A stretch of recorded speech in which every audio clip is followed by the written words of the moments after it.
Hello everyone and welcome back to my channel. So in today's video I'm going to be talking through how I drew this tiger in mixed media and coloured pencil.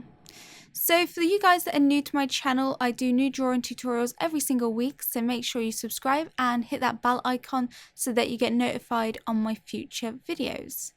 Also, if you guys over on Patreon, I have got the full tutorials for the whole of this drawing from start to finish in real time along with voiceover over on there for you. So if you're interested, I'll leave a link in the description and a card up above. Anyway, let's get on with the tutorial. So firstly, all the materials that I'm using are linked in the description below if you want to get the materials that I'm using or check them out. So the first thing that I'm doing is I'm applying a base layer with markers, and I'm using the Pro markers by Winsor & Newton. And so I'm doing this tiger with markers, and then I'll be adding coloured pencil over the top.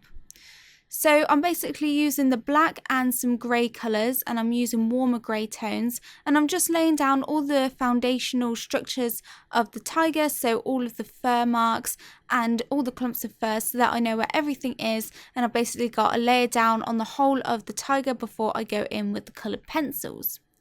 So I'm just glazing over colours of the warm grey 3 I think, and some lighter warm greys, and also just the black on the black clumps of fur.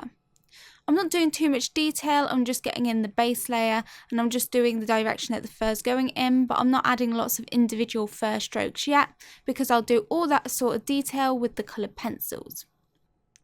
So I also went and I added some colours for the eyes and the mouth and the nose, and these colours are a lot more saturated than they'll be in the final result. It's just that markers seem to be more saturated and vibrant than the coloured pencils will be.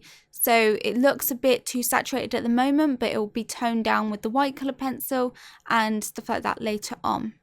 So I'm just glazing over some colours that are brown and some warm orange toned markers. And I also added some green and some more skin kind of colours and pinks to the tongue, the mouth and the nose. So if you're unsure what colours to use, I kind of just did a colour swatch of lots of different markers that I thought might be suitable for this, and then I just picked the best ones. I used the reference photo and I just kind of compared my colour swatch to the reference photo, and I picked the most accurate colours. I also am doing a few little detailed fur strokes with the markers now, just to show and give myself an idea of where all the clumps and the direction of the fur is, so that later on when I go in with the coloured pencils, I know where everything should go and I've just got to go and define everything. I want to get all of the coarse shadows and highlights down first, so that there's a good enough contrast that I just have to worry about the details. I'm also adding some light grey tones to the teeth, because even though a lot of people think that the teeth are white, they actually have quite a lot of cream and grey tones in them as well. So make sure that you're looking out for the shadows when you're drawing the teeth. So now I'm just darkening up everything. I'm also trying to integrate some of those black fur strokes into the rest of the piece. And now I'm going in with the coloured pencils. So I'm working on the eye first, and as you can see, coloured pencils go over markers really well. They just show up straight away because all you've really done is saturated the paper with markers. You haven't actually damaged the tooth of the paper at all. So you can go straight over the top with the coloured pencils and they show up really well. So as you can see, I'm using the white pencil and also a black pencil just to create all of the individual fur strokes. And I'm really looking at the direction that the fur's going in. I don't have to draw every single fur stroke the same as on the reference photo because you won't be able to tell. Just look at the clumps of fur and the direction that they're going in and try to render that as best as possible. So also you can see that even though I'm adding the white pencil, you still can see some of the tones underneath, so it doesn't just look really white. So that's why I like adding the marker base first, because when you go over with the white coloured pencil, it just lightens that area rather than making it just completely white. You can go and glaze other colours over the top if it gets too light, which is why it's a really good method to use, because you can just keep layering the coloured pencils because again you haven't damaged the tooth of the paper. I'm also using some of the ivory polychromos pencil for the darker areas where I thought white would be a bit too bright and it would get it too light, so I thought I'd just use a slightly creamer tone rather than using a white pencil. So as you can see, using the colour pencils over the top just really brings everything to life. It makes it look really, really realistic. So I love using this method because it just quickens up the process as well. It takes about half the time it would have took me if I just did it with coloured pencils. So this is great if you want to get something done to a really good standard, but really, really quickly. So now I'm just adding the white pencil still, and I'm using it with a bit more pressure on the areas that are really, really light, just to give that contrast and make those highlights really bright.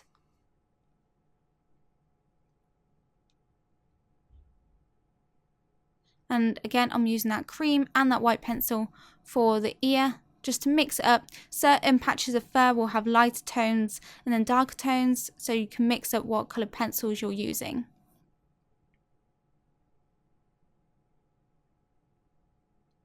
Also, make sure that you're trying to overlap the fur and do it in layers so it doesn't look just straggly and like it's all in one layer. Try to make it look a bit more natural by overlapping the fur strokes, and also doing some that are thicker and more in clumps, and then some flyaway strokes of fur. This will really help break it all up and make it look more natural and realistic. So now I'm working on the ear, and there was lots of different shadows and little components of the ear. So really make sure that you're looking at your reference photo. I always recommend using a reference photo if you're trying to draw realistically. Otherwise, it'll be very hard to try and imagine where all of the shadows should go. So I was looking very closely at the reference photo when I did the ear, just because there's so many different strands of different clumps of hair, and I just wanted to make sure that I got all the shadows in the correct place. But I always look at my reference photo every few seconds just to make sure that I'm still on the right path and that everything is being rendered accurately. I'm now going over with the black colour pencil. So what I did was I added all the highlights first, all the highlighted strands of fur, got all of those lighter tones in with the white pencil, and now I'm going in with the black pencil, and I'm using that to darken up all the shadows, do all of the dark strands of hair. So for example, where I use that black marker on those black clumps of fur, I want to now integrate them into the white fur around them, so it's not just patches of black marker that you can see, that it looks like fur that's been integrated and it looks very natural and soft. So I'm just using that black pencil to transition between those clumps of fur and make it look a lot more realistic. Like I said, I go into a lot more detail when I do this in my real-time tutorials, because everything is like real time and I'm talking through the process exactly as I'm doing it. So I'll be talking about why I choose to do certain things. So I definitely recommend doing that if you want to learn more and get more to grips with how I did this in a slower time version. I'm also adding some little fur strokes to the ear just to soften up that edge as well. And now I'm moving on to the nose and the mouth. So I use a lot of flesh tones. I use the polychromos. I think I use cinnamon, light flesh, and I also use some greys and some browns for the shadowed areas. I also used a bit of white to pull out the highlights. And this, as you can see, it really muted down those saturated kind of pink, bright tones just by adding some greys. If you want to kind of tone down certain colours, then I always recommend using a complementary colour, which is the colour that's opposite on the colour wheel, because this really helps to tone down a certain colour. So I'm working on the mouth, and again I'm using similar colours to what I used on the nose. I'm also using some blues and some greys, just because that's the kind of tones that was in the reference photo. Even though it might seem a bit strange to use a bit of blue for the mouth, if it's on the reference photo, then just follow your instincts with that.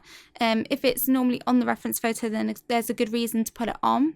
So just use colours that match the reference photo, even if they seem like strange colours to use.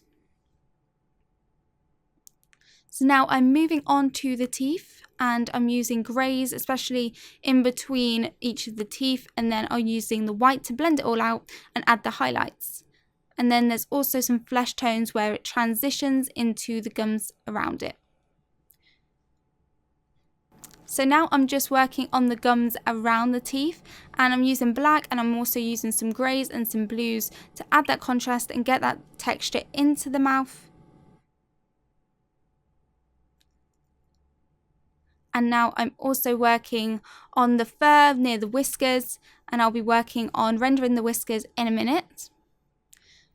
So now I'm onto the brighter highlights, and to do this I am using a white gel pen. With markers, it's not particularly the most archival medium to use, so that's why I didn't mind using the markers, because this piece wasn't meant to be like really archival. I wasn't planning on selling it, so I used the white gel pen even though it's not the most archival method to use. If you want to use something that's archival, then I recommend using the brush and pencil touch-up texture and titanium white powder for the highlights. And then instead of using a marker base, well, you can get markers that are light fast, but just look for markers that are really light fast if you want to sell your work for a high price. So I'm just going through with that white gel pen and lightening up any areas that are a bit too dark at the moment and just pulling out those brightest areas. Again, I'm still trying to go with the direction that the fur is naturally going in, and I'm trying not to add this everywhere, otherwise it will look too fake. But I will go and tone it down with the greys and the whites and also a bit of black now, just to make it tone in a bit more so it doesn't look like just bits of white gel pen on top of the fur. So finally, I am working on the whiskers, and adding the whiskers really just brings everything together.